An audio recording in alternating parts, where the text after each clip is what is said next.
আসসালামু আলাইকুম ওয়া রাহমাতুল্লাহি ওয়া বারাকাতুহু। আমি আসলে কিছুটা বিব্রত বোধ করছি, কারণ আমাদের সম্মানিত ফারসিনা শরীফের সম্মানিত পীর সাহেব হুজুর এখানে রয়েছেন। আমি শুধু একটা উদ্দেশ্যে এখানে এসেছি।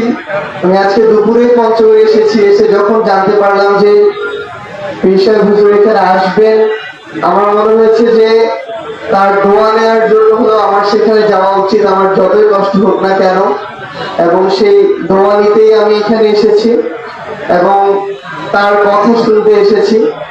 তো আপনাদের সবার কাছে অনুরোধ যে আমরা আপনাদের সন্তানের মতো অনেকে মাত্র আমাদের এই যাত্রাটা শুরু করেছি, এই চলা শুরু করেছি।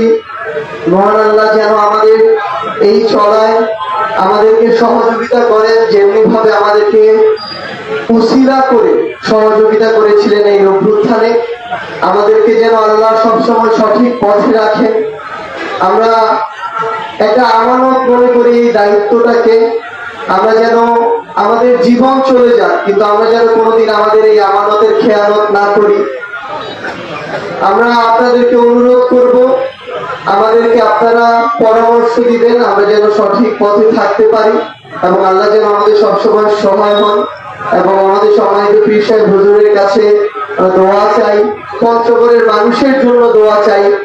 আমরা যেন পঞ্চগড়কে একসাথে সামনের দিকে এগিয়ে নিয়ে যেতে পারি।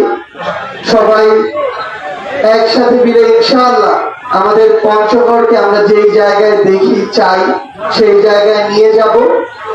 আপনারা সবাই আমাদের সবার জন্য দোয়া করবেন, আমাদের ফিলিস্তিনের মজলুম ভাইদের জন্য দোয়া করবেন। পুরো পৃথিবী মুসলিম ভাইদের হৃদয় আজ ক্ষত বিক্ষত।